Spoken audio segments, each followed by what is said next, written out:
Bonjour, bienvenue dans cette deuxième partie sur les formulaires.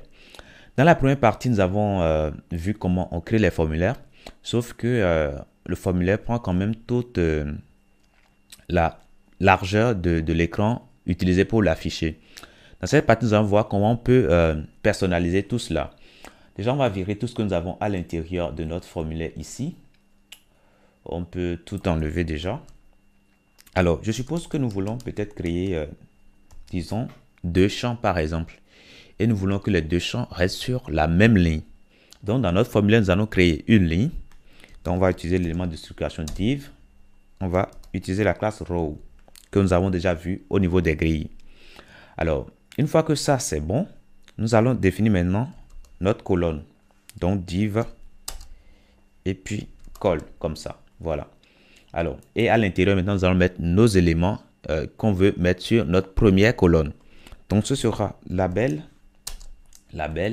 et puis on va mettre nom. Et après ceci, nous allons mettre le champ dans lequel nous voulons récupérer le nom que nous demandons. Alors, on va mettre le input, et ce sera de type test, classe, form control. Form control, voilà. Et puis, nous allons créer une deuxième colonne pour demander le prénom. Donc, on s'assure qu'on est bien dans le row, vous voyez. Alors, et maintenant, on va mettre le prénom. Et après ça, nous allons, disons, demander à l'utilisateur de nous donner, par exemple, son email, par exemple. Et comme on veut peut-être que ça reste sur la même ligne, sur une ligne, nous n'allons plus le mettre dans le row ici. Voilà, donc nous allons sortir du row et nous allons maintenant créer un div form group. Voilà. Et maintenant, nous allons lui demander son email. Et là, on va mettre email. Le type sera email. Voilà. Maintenant, on peut lui demander de nous écrire un message. Bon, il va nous écrire un message. Donc, on va copier tout ça. Voilà. Et ici, on va mettre message. Message, voilà. Maintenant, on ne va pas utiliser input, mais on va utiliser test area.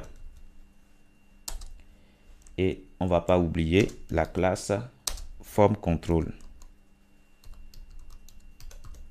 Contrôle.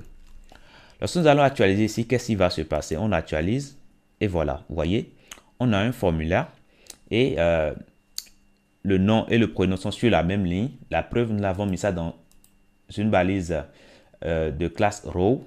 Voilà, et ce qui suit, comme c'est dans form group, automatiquement ça reste sur une ligne. Et puis le test area aussi reste sur une ligne. Voilà. Maintenant, ce que nous pouvons faire, on peut centrer l'élément à la page. Donc, nous allons enlever le flux. On va mettre simplement container. Et voilà l'affichage sur les containers. Vous voyez? Voilà. Maintenant, lorsqu'on sera sur des écrans très petits, on voit que les deux éléments restent toujours sur la même ligne. Alors, on peut changer cela et dire que on aura deux éléments uniquement sur les écrans MD supérieurs. Donc, on mettra MD6. Et là, on mettra aussi MD6. Donc, ils vont se partager 6 unités sur unités, étant donné qu'on a 12 unités sur la ligne.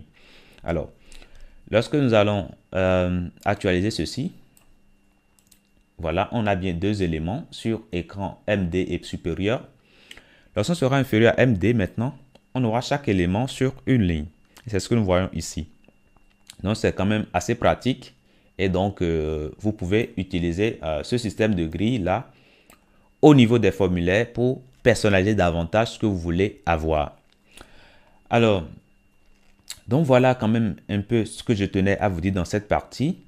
Si vous voulez disposer des choses sur une ligne, là vous les rangez tout simplement dans des lignes et puis des colonnes. Sinon, vous les mettez directement de manière standard.